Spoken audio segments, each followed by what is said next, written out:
आणि आज ही पत्रकार परिषद बोलवण्याचं कारण एवढंच आहे की मी आज आमच्या कार्यकर्त्यांची सकाळी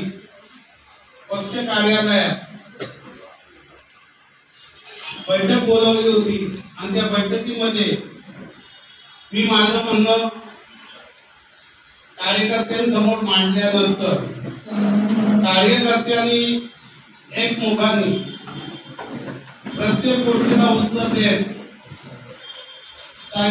दोन तीन लोकांचं सुद्धा त्याचं ते आले शेवटी कुठल्या पक्षात जायचं काय त्याच्यामध्ये त्यांचा सुद्धा मी प्रत्येकाचा किंवा आमच्या बाजूच्या कार्यकर्त्यांनी त्याचा समाधान केलं का आपण कुठं जायचं पण जवळजवळ बहुसंख्येक म्हणजे 99% लोकांच्या याच्यामध्ये आपण जायचा तर बीजेपी मध्ये जाऊया असा प्रत्येकाचा म्हणणं होत गेला आणि त्याप्रमाणे मी सुद्धा ते मान्य केलं का कार्यकर्त्यांचा फार महत्वाचा वाटा असतो एकटा नेता कोण कुठल्या याच्यात जाऊन चालत करतो त्या पद्धतीने त्यांनी सर्वांनी एकमुखाने चर्चेला पूर्ण विराम दिला आणि बीजेपी मध्ये आपण जाऊया जे मात्र यांना मानणारी मंडळी जी आहेत त्या मंडळींनी मला आजच्या दिवशी बीजेपी मध्ये जाण्याचा सल्ला बोललं तरी चालेल शेवटी तो सल्ला सुद्धा असू शकते त्यांचा विचार सुद्धा महत्वाचा रामशेठनी फोन केला अरे जेव्हा तू महाविकास आघाडीतून बाहेर पडलास मग यायचं आला तर आपल्या बीजेपी मध्ये या तुम्ही सांगितलं रामशेठ मला कार्यकर्त्यांची चर्चा करावी लागेल का माझा तो एकट्याचा निर्णय असू शकत नाही आणि त्याप्रमाणे मी चर्चा केली कार्यकर्त्यांची आणि आज तो दुपारी 1 वाजता त्याच्यावर पडदा पडला आणि आजपासून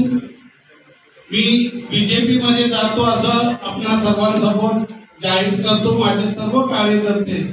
बीजेपीच्या सोबत आहेत आता या अशा परिस्थितीत तो पक्ष प्रवेश कुठे करायचा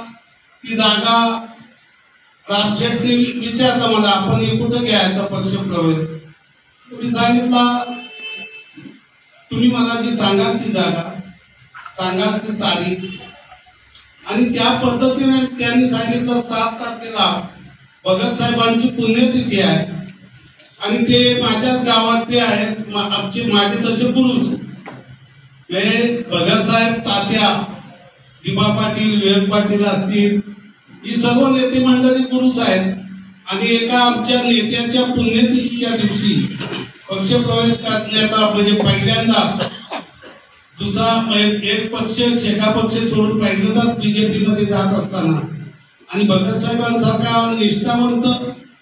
आणि चांगला काम करणारे आम्हाला जे गुण धडे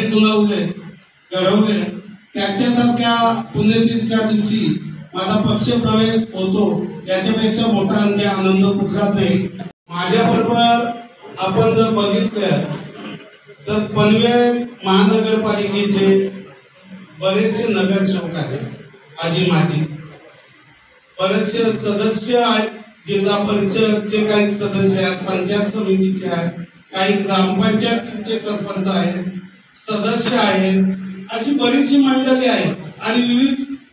जुने नेते मंडळी सुद्धा माझ्यासोबत आहे जे आयुष्यभर आमच्या सोबत राहते अशी मंडळी सुद्धा सोबत आहे मी तुम्हाला सांगू शकत नाही की रामशेठ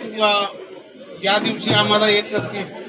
संध्याकाळी कळवणार आहेत का कोण येतील किंवा काय कसं आहे त्यावेळी एकच आकड्यांमध्ये सांगायचं झालं तर किती पदाधिकारी किती आज तुम्हाला आकड्यात मी सांगतो तुम्हाला ते दिसणार आहे त्या दिवशी आम्ही तुम्हाला तो कागदच देऊ शकतो